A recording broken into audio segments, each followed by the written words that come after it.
Sigara bırakmak insanın kendi isteğine bağlı bir şey.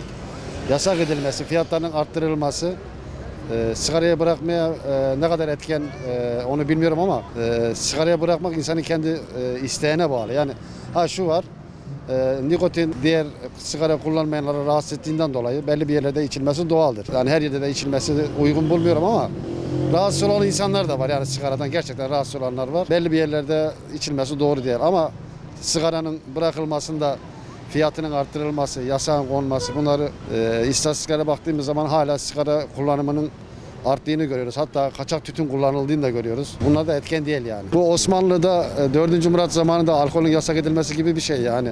Yani içmek isteyen bir şekilde içer yani. Sigarayı üretip de tekrar yasak etmek de bir mantık değil yani. Yani sigarayı üretiyorsun, ondan sonra yasak ediyorsun. Alkolü üretiyorsun, yasak ediyorsun.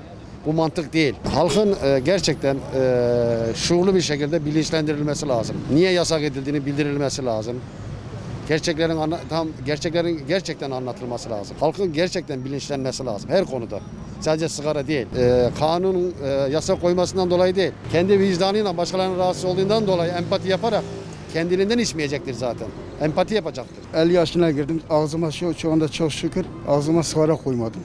Ben de bu içenler için bırakmasınlar istiyorum. Bu sigara yasağını ben de gerçekten destek veriyorum. Hatta açık yerlerde bile sigara içmeleri yasak olmasını istiyorum.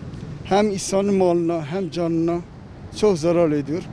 Bunun için maddi ve manevi zararı olduğu için bir yanda haram olduğunu düşünüyorum. Keşke içmeselerdi. Her türlü içki, sigara içmelerseler daha iyi olur.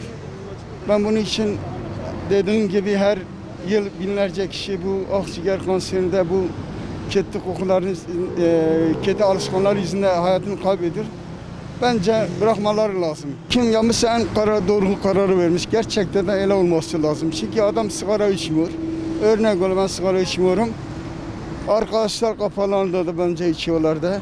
Yani içmediğim halde ben de zarar görüyorum. İçmeyenler de zarar görüyor. Keşke içmeseler de.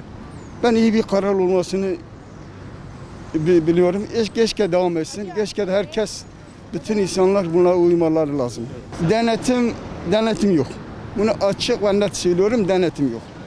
Bilmiyorum, Türkiye'nin başka yerlerde olup olmadığını bilmiyorum.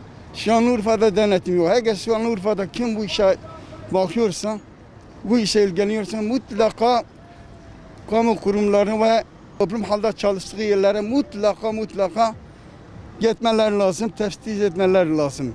Bunu inan ki belki gidiyoruz, belki hastanelerin içinde içenler var. Hastanelerin içinde içenler var, iş yerinde içenler var. Bunlara mutlaka denetmeleri gerekir. Vallahi bırakmayı istedim ama kafamda atamıyor. Ben istedim, kafada atamıyor.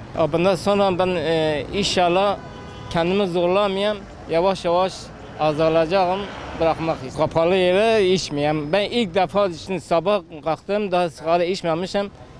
Bu havada dedim açıktır, bir tane dedim yandıracağım.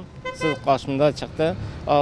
Açık yerde de içmeyeyim, kapalı yerde içmeyeyim. Çünkü bu hasta vardır. İnsan zehirleniyor, ölüyor. Türkiye'de sigara yasaklanmalı. 18 yaşından küçükler içmemeli. Okul okuyanlar yani okulda sigara içiyorlar. Sigara hayatlarını çürütüyorlar. Hastalıklarda işte genç yaşlarda ölenler var. Sigaraya karşı gelinmeli. Sigara şirketlerine yani kapatılmalı. 18 yaşında küçüklere ceza yazılmalı. Satanlara, satan marketlere, bakkallara, onların zararı kendilerine. Kendilerine hayatlarını çürütüyorlar. Çoğu insan var, çok sigara içiyor. Keşke herkes bıraksın yani. Hani temellimiz odur. İnşallah bırakırlar. İnşallah eski günlerimize, böyle maskesiz günlerimize inşallah geri geliriz. Bence mantıklı, en azından insanlarımız sigarayı bırakırlar. Yaşlı teyzemiz var, amcalarımız var. Ondan dolayı yani sigara bir yandan iyi olması lazım yani. Sigara hakkında valla kısıtlama değil de tamamen yasaklansa daha iyi olur diye düşünüyorum. Yani insanlar bu yüzden hayatını kaybediyor. Yani kısıtlama pek de uyulmuyor zaten ama biraz daha sıkı tutsalar daha iyi olur. Bağımlılığı yani çok yüksek bir şey, yani zor yani. Ben kendim de kullanıyorum. O tavsiyem içmemek yönünde ama yine de insan ne bileyim irade yani. İnşallah içmez yani, herkes bırakır bir gün sigarayı. dumansız bir hava sahası olur. Yeşil Ağacı olur zevimiz.